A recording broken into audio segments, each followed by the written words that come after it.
In the spring of 1888, as the settlement of Red Oak swelled with new lumber and ambition, Daniel Shaw did the unthinkable. He moved his wife and two small children into a disused grain bin. The neighbors called it a tomb of tin, a tin can family, a fool's emblem of failure after losing their farm. But what they didn't know, what none of them could see, was that the shape they mocked was about to become the only thing standing between his family and a killer tornado that would level every square house for miles. Daniel Shaw was a failed farmer who had lost everything, his crops to drought, his home to the bank. The grain bin outside Red Oak was all he could afford, a curved cylinder of corrugated steel, 14 feet across, with no windows and no right angles. The neighbors called them the Tin Can Family, an object of ridicule, but nobody asked why the round shape had survived the worst storms on Earth for centuries. And when the skis turned green that spring, the answer would rewrite the fate of every family in that town. Daniel Shaw had not planned to become a laughingstock. In the spring of 1887, he owned 160 acres of prime Iowa soil, a square farmhouse with glass windows, a barn full of hay, and a future that looked as flat and certain as the horizon. But that summer the rain never came. By August his corn stood dead in the field, brown stalks rattling like bones. The bank in Red Oak was patient through harvest, less patient through Christmas, and by March of 1888 the foreclosure papers were nailed to his front door. He watched the auction from the edge of his own land, hands in empty pockets, while strangers carried out his furniture and his neighbors looked away. The only thing the bank did not want was the old grain bin.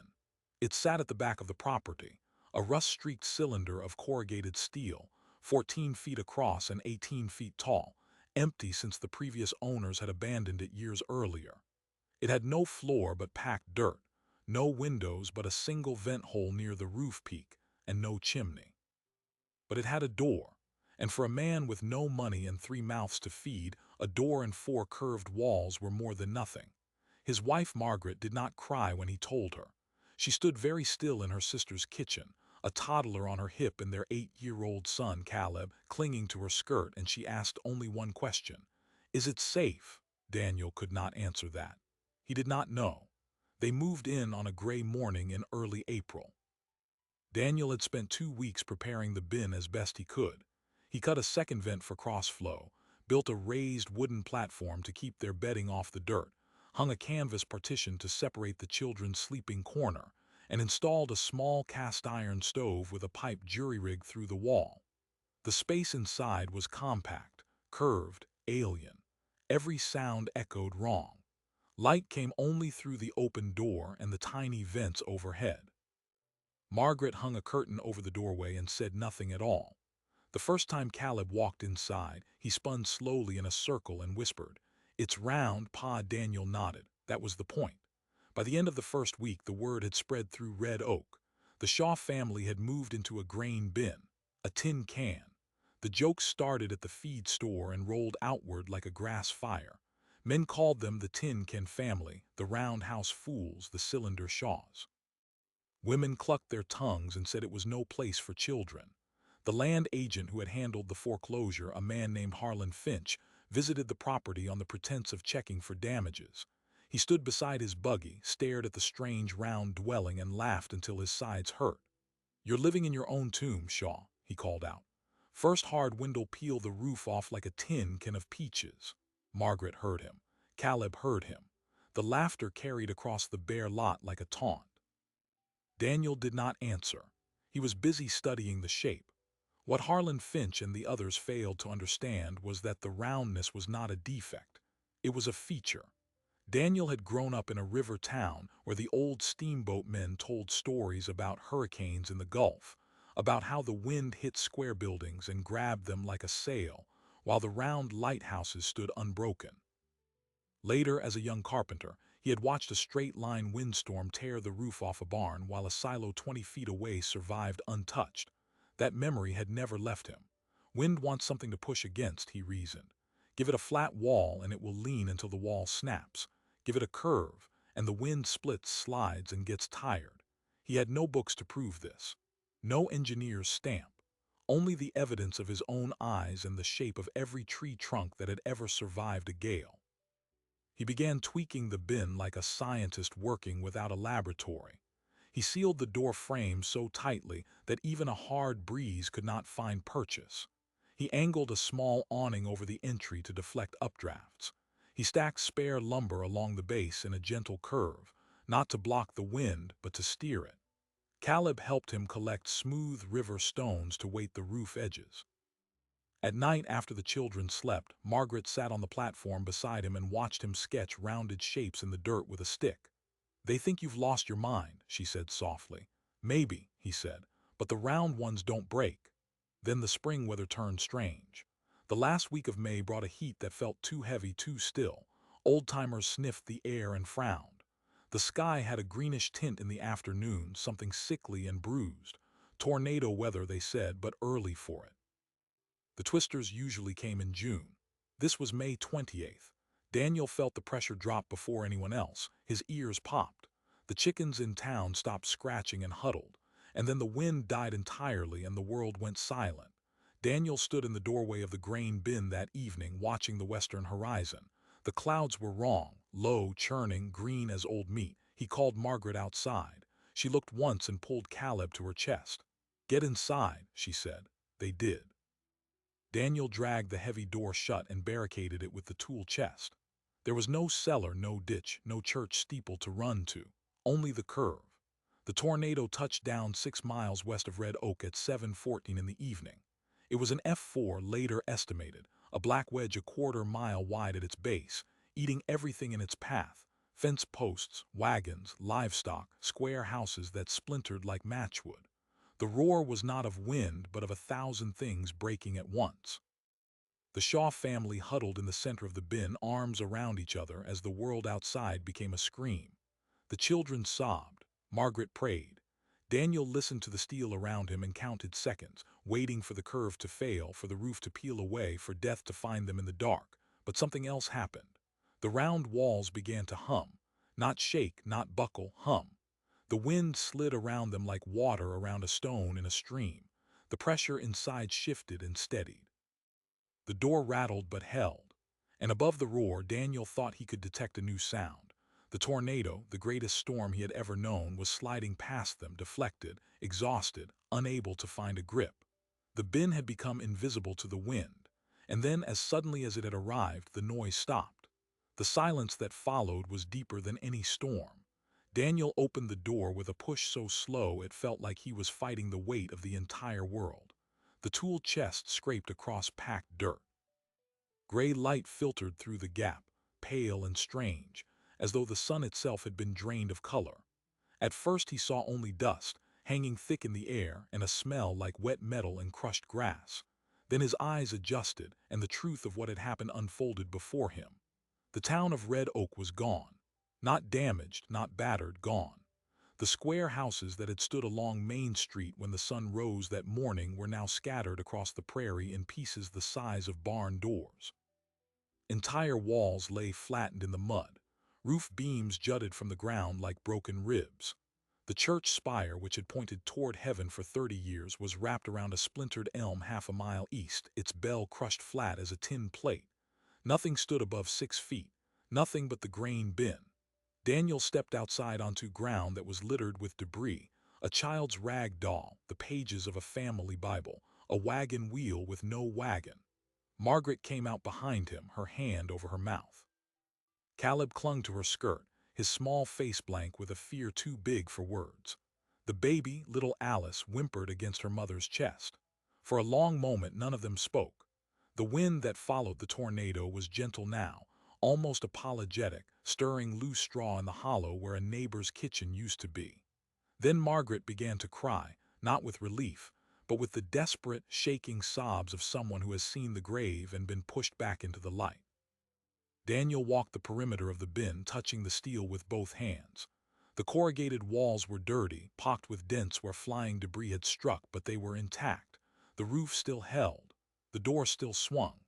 The awning he had angled to deflect updrafts was gone, ripped away like paper, but the curve beneath it had done its work. He looked up at the sky and saw the storms retreating back, a bruised purple mass dragging a curtain of rain toward the next county. It had passed over them. It had passed around them. The round bin had not fought the wind. It had let the wind pass by, and in doing so, it had saved everything inside. It took an hour for the first survivors to emerge from root cellars and storm ditches. They crawled up from the earth blinking, covered in mud, and stared at a landscape that no longer made sense. Some wandered toward what had been their homes, calling names that nobody answered. One man, a blacksmith named Keller, stood before the flattened skeleton of his shop and let out a sound that was not quite a scream and not quite a prayer. Then they saw the grain bin, a round shape on the ridge, unharmed. People began to walk toward it, drawn by the impossible sight of something still standing in a world that had been leveled. Harlan Finch arrived after the second hour, his suit torn at the shoulder, his face gray with dust. He had survived in the cellar of his office, and he climbed out to find every building on the commercial strip collapsed. He walked through the wreckage of Red Oak like a man in a dream, past the ruins of the bank, the general store, the sawmill. And then he saw the Shaws. They were standing in front of the grain bin, Daniel with his arm around Margaret, Caleb holding his mother's hand. The bin glowed in the late evening light like something from another world. Harlan stopped walking. His mouth opened and closed twice before he managed to speak. How? It was all he could say. Daniel did not answer with "I told you so." He did not quote his earlier reasoning or repeat the lectures that had been ignored. He simply pointed to the curve of the wall. "The wind can't grab a round shape," he said. "It can't find a corner to push against. It slides. It gets confused." He touched one of the dents. "It threw a plank at us, but the plank glanced off. It couldn't hold." Harlan stared at the bin, then at the rubble stretching in every direction. The tallest structure still standing in Red Oak, the only structure, was a 14-foot grain cylinder that had been meant to store corn.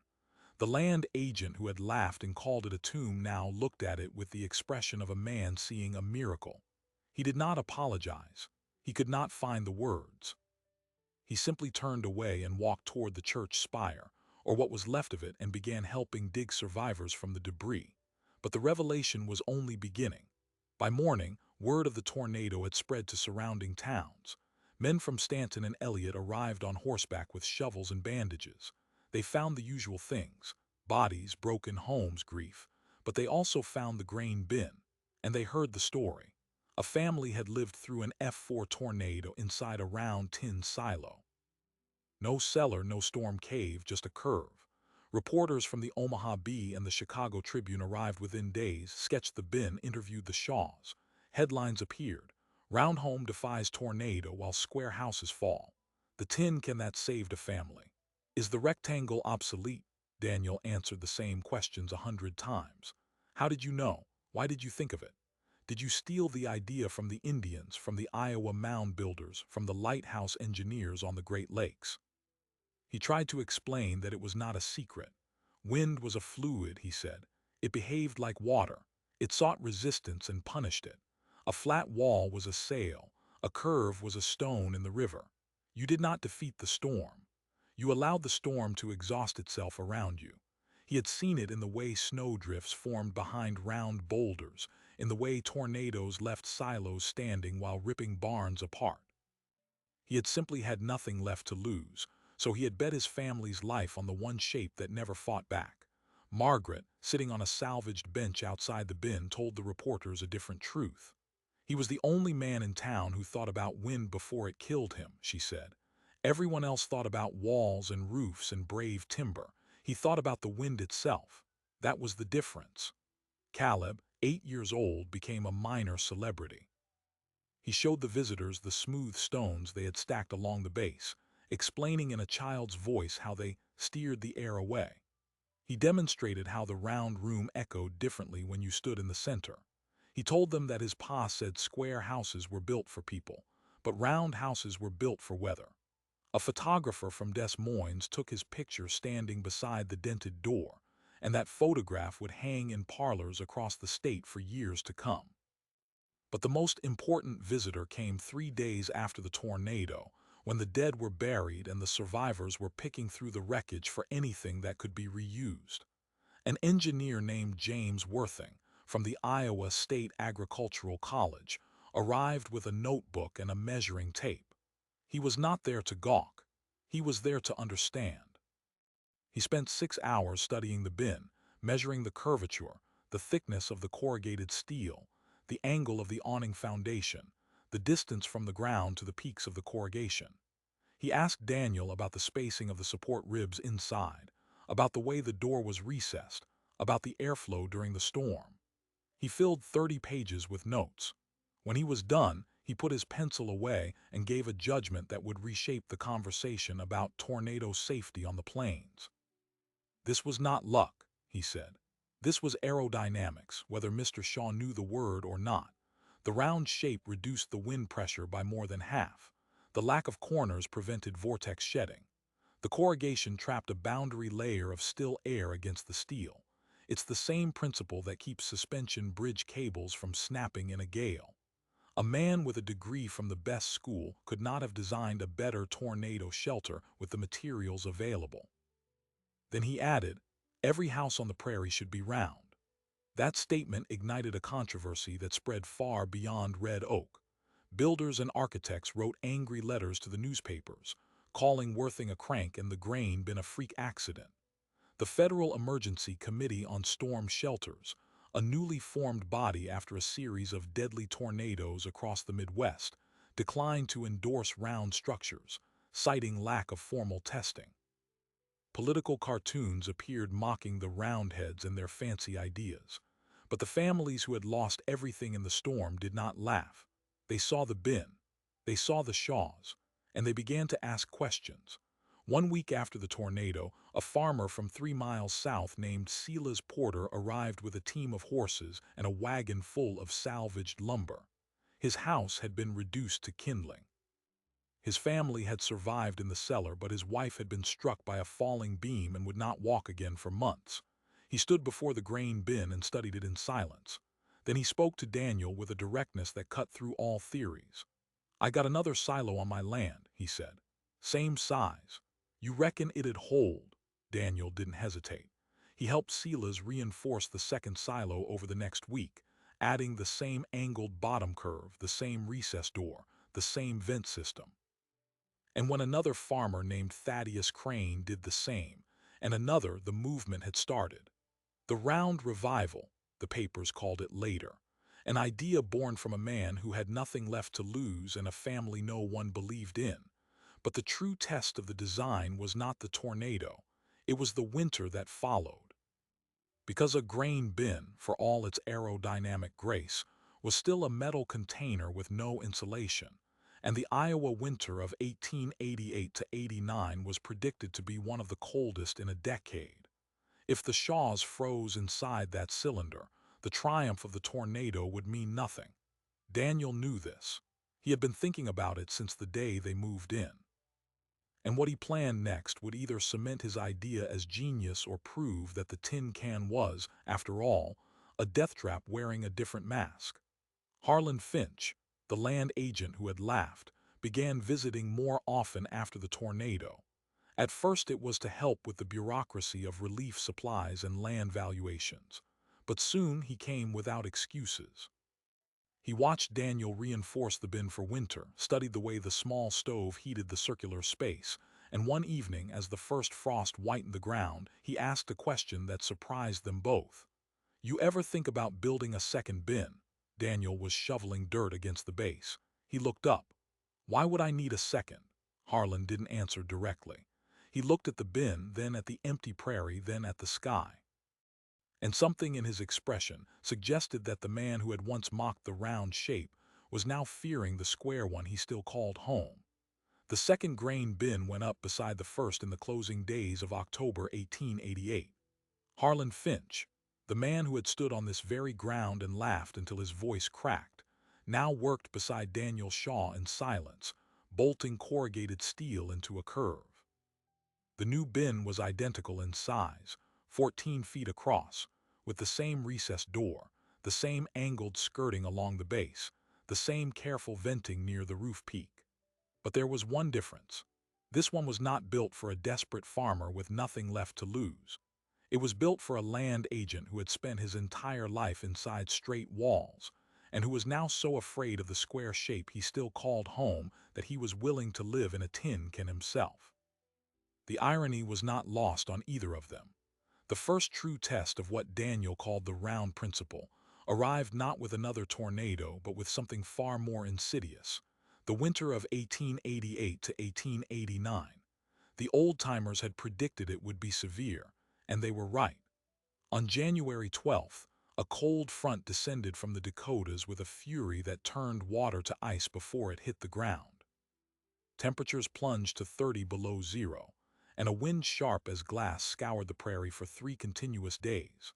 In the town, those who had rebuilt square houses after the tornado were burning through firewood at an alarming rate, stuffing every chink with rags, and still waking to frost on their blankets. The conventional wisdom declared that a family living in a metal drum would freeze solid overnight. But Daniel Shaw had been studying heat with the same patient intensity he had once applied to wind. A stove, he reasoned, was not a brute force weapon. It was a source moving through space. In a square room, hot air rose straight up, pooled uselessly in corners, and died against cold outer walls. In a round room, the air moved in a slow, invisible spiral, warming every inch of steel evenly before returning to the center. He had discovered this late one night while holding a candle at floor level and watching the smoke thread into a gentle, rotating column that never broke.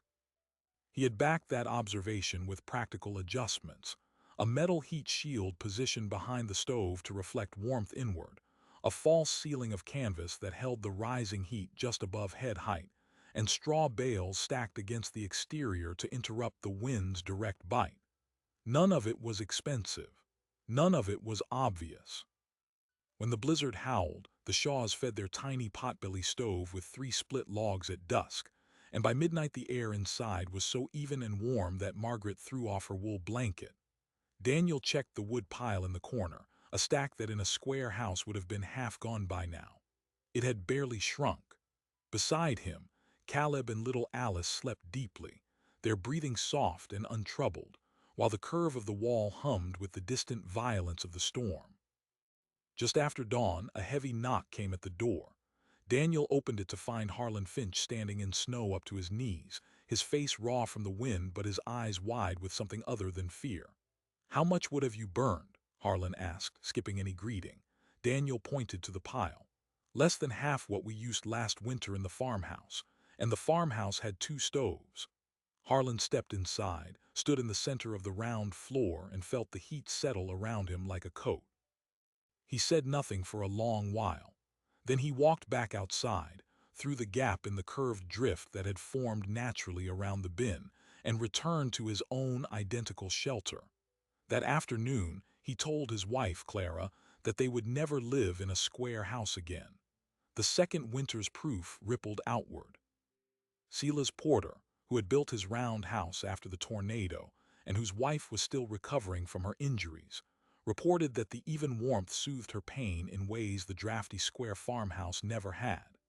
Thaddeus Crane added a round livestock shelter and lost no animals to the brutal freeze that killed dozens on neighboring spreads. Word traveled through the territory faster than any newspaper, because survival on the prairie was a currency everyone understood. By the spring thaw of 1889, the term tin can family had vanished from the local vocabulary. In its place, people started saying Shaw rings, and the name stuck. But the deeper twist, the one that truly reframed everything, came 3 years later. On June 17, 1892, the sky over Red Oak turned that sickly green again. The same stillness, the same pressure drop that made ears pop and dogs whine, the same held breath before the plains exhaled their full violence. This time the tornado was larger, an F5 later estimated by the Weather Bureau, a black wedge nearly a mile wide at its base. It carved a path of absolute annihilation through the county, snapping oak trees at their roots, lifting loaded freight wagons and throwing them half a mile, and reducing every remaining square building in Red Oak to kindling. The new bank, the rebuilt church, the train depot, all of them flattened within seconds. But the round houses, the ones that now dotted the outskirts like a cluster of giant seeds, remained standing. Harlan Finch felt the tornado approach while standing in the doorway of his bin. He had time to pull Clara and their young daughter, Ruth, into the center of the floor before the roar swallowed the world. The curved steel vibrated with a low, resonant note, like a bell struck softly from a great distance. The pressure inside shifted and steadied. Then, as before, the noise passed, and the silence that followed was heavier than the storm had been. Harlan opened the door to find his entire town erased for the second time in 4 years, but 37 people were alive inside round shelters that had not budged. The death toll was zero among those who had trusted the curve. The press, which had once ridiculed the Roundheads, now treated the phenomenon as a scientific miracle. James Worthing, the agricultural college engineer who had measured Daniel's first bin, published his full study that autumn. He included precise diagrams showing how wind pressure on a round surface was roughly half that on a flat wall of equivalent size, how the corrugations trapped a boundary layer of slow-moving air that acted as an invisible cushion, and how the lack of corners eliminated the deadly suction vortexes that peeled roofs off square buildings. The Federal Emergency Committee on Storm Shelters, which had initially declined to endorse the design, quietly reversed its position and issued a bulletin titled Circular Structures as Tornado Protection on the Plains. It was the first official government acknowledgement of what a failed farmer in Iowa had figured out with his own two hands. Daniel Shaw was invited to speak at the Iowa State Fair in 1893. He walked onto a wooden stage in a clean shirt that Margaret had pressed for the occasion, and before he could utter a word, a man in the crowd shouted, "There's the man who taught the wind to behave." The applause that followed lasted 5 full minutes. Daniel did not deliver a lecture. He told a story, the same story you've just heard, about a round grain bin and a green sky and a family that everyone had mocked. And when he finished, he said something that the reporters nearly missed because it was so quiet. "The wind never wanted to hurt us," he said. "It just needed to go somewhere. I gave it a path." That statement, more than any engineering report, captured the core of the revelation. The round bin had not conquered nature. It had cooperated with it. The wind was not an enemy to be blocked, but a force to be redirected, and the round shape was the only shape that offered no resistance, no corner to grab, no flat surface to push. The storm, in passing the bin by, had become its own shelter. The snow and debris it carried had packed against the outer curve, forming a thick insulating wall that protected the inside even as the blizzard howled. The same principle that had saved the Shaws from the tornado now saved them from the cold, and then from the next tornado, and the one after that.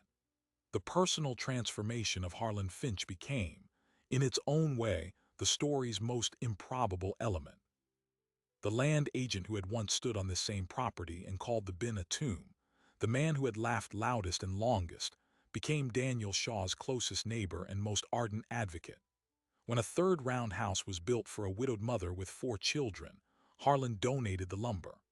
When newcomers arrived in Red Oak after the second tornado and laughed at the strange curved dwellings, Harlan was the one who walked them through the ruins and showed them the difference. "Every straight wall you see here," he would say, pointing to the wreckage, "is a wall that fought the wind." Then he would lead them inside a round bin and let the silence speak. In the end, the man who had mocked the shape was buried in its shadow, in a small plot beside the original bin, under a headstone that Margaret insisted be round. But the most surprising detail has been mostly lost to history. The original grain bin, the one Daniel Shaw moved into on that gray April morning in 1888, still stands today. It sits on an unmarked plot just outside what is now a quiet Iowa town, surrounded by wild grass and the faint outlines of other round foundations that have long since crumbled. The corrugated steel is rusted to a deep orange. The door is missing. The awning Daniel built is gone, but the curve remains, as stubborn and aerodynamic as the day it was first bolted together. Every spring, when tornado season begins and the sirens wail across the county, a local historical society brings a new generation of schoolchildren to stand inside that rusted ring. They listen to the story of how a man with nothing left taught a storm to pass him by, and then they return to their square houses, and they wonder. Because the central question still hangs in the air like smoke from a candle. If a round shape saves lives, if it heats with half the fuel, if it has now been proven by 2 tornadoes and a dozen hard winters and the full weight of federal study, then why do we still build so many corners? Why is the most aerodynamic shape in the world, the one that wind respects, the one shape we almost never use for the places where we sleep? The answer is not what you might expect, and it brings us to the final chapter of this story, the one that begins on a cold October night in 1889, when a second family placed their entire future inside a steel curve and waited for the world to make sense. That second family was the Coopers, a young couple from 3 counties over who had lost everything in the first Red Oak tornado and then rebuilt square, only to watch their new house splinter in the second. They showed up at Daniel's door on a cold October evening with a wagon full of salvaged metal and a question they could barely voice. "Can we build one too?" Daniel didn't answer with a speech. He handed the husband a shovel. By the following spring, 7 round houses had sprouted from the prairie soil around Red Oak like strange metallic mushrooms that the storms walked past without noticing. And yet here is the lingering question that neither Daniel nor the engineers could ever fully answer. Why didn't the world change? The tests proved it. The federal bulletins endorsed it. Photographs of round shelters standing alone in fields of wreckage appeared in newspapers from Boston to San Francisco. James Worthing's paper was read into the congressional record during a debate on planes disaster relief. But the builders of America ignored the round shape. The carpenters' unions, the lumber magnates, the architects trained in classical geometry, they all had one answer: corners are easier. Straight walls fit standard furniture. Square blueprints are cheap to print, easy to stack, simple to ensure.